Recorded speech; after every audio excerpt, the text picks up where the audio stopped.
1 2 1 2. All right, so Lee Selby, just behind you over your shoulder, there's the Welsh flag. You'll obviously be flying that in America in Phoenix. Tell us about that fight. It's a tough fight for my first defence. You know, most champions pick out a nice easy one for the first defence. But I'm fighting a former freeweight world champion. He's had 60 fights, I think 46 wins and 39 knockouts. So he's almost knocked out twice the amount of people as I've had fights. And I'm travelling to America to defend the title, so...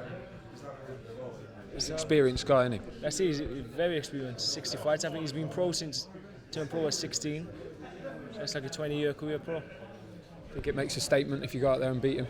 Yeah, and that's why I want an opponent he's an established fighter, an established former champion, and he's well known out there in America. So if I beat him in good fashion, it'll hopefully change my profile. Tell us about that whole move to Haymon, because you won your world title by beating Gradovic at IBF strap, and now you've signed with Al. Just tell us the reasons behind that, because as you know, you're not the only one to do it. What was it that made you make that move? Well, the reason for me is I want to be a worldwide boxing star. I think I've cracked the UK. You ask like a sports fan or a boxing fan who Lee Selby is in the UK, they know who I am, and I want the same now across the world. And by boxing in America, I think that's the way to do that. And now Haymon got the other champions in my weight, 3 of the other champions, so big fights can be made. And all the shows are on free TV. So if I beat one of these established guys out in America on free TV, that changed my profile overnight. What does it mean for your career in terms of where you'll be boxing? Do you anticipate now basically boxing in America every time, or will we see you over here again? You'll see me fighting over here. I'll probably have, say, 3 fights a year. 2 of those are more likely to be in America, and then hopefully 1 in the UK. And like you say, he has got some big names in stable across the board, but particularly at your weight. Is there anyone in particular? I know you were at the Abnamara's Leo Santa Cruz fight, and I heard you say that you wanted perhaps the loser first, then the winner. But have you, in your mind, you know who you want after Montiel should you come through successfully? Well, you mentioned Leo Santa Cruz there. He's a massive star in America. He's got a massive following with all the Mexican fans. And if I was to beat him on free TV in America, that just changed my profile.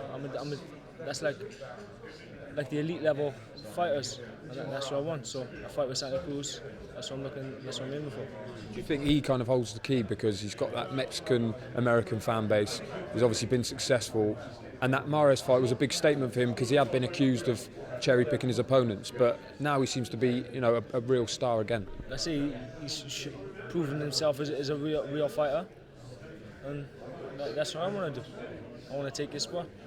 And he's new to the featherweight division, obviously. How much have you seen of his career at any weight? I've watched a lot of him. He's moved up in weight, but he was a massive super bantam. He's a big, decent sized featherweight, and it'd make a great fight, man. My boxing skills and against his toughness, his relentlessness, it'd just make a great fight for the fans. In theory as well, it should be pretty easy to make because of the connection with Al Haymon. That's it. We're both advised by Al Haymon, so the fight's simple to me. I've seen he's mentioned my name in on social media, saying he'd like a unification fight with me. And I'm accepted. Let's get it on. When do you anticipate that being? Maybe first half of next year? Maybe that soon? Do you think? Yeah, that'd be nice. I'd like to hopefully come through this next fight successfully, and then summertime next year. And obviously over here we know all about your younger brother Andrew, who's turned over. What can we expect to see in the early stage of his career? Is he going to be quite closely linked to you, do you think? Yeah, he's just turned pro now. His career will start off the totally opposite to mine. When he was like a standout amateur, I wasn't. I turned professional. I was boxing on the small hall shows, no TV, little money.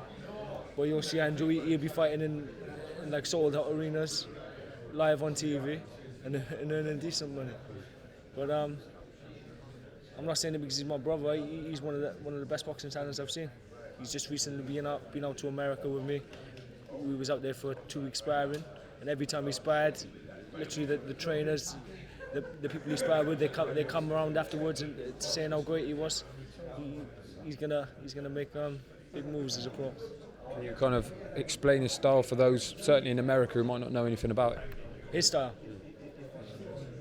he got extremely fast hands. His ring IQ and his boxing intelligence is just out of this world. He does stuff that I think he surprises himself. He don't know whether he's southpaw or orthodox. He switches so much. He's great from both stands. He's just a real good fighter all round.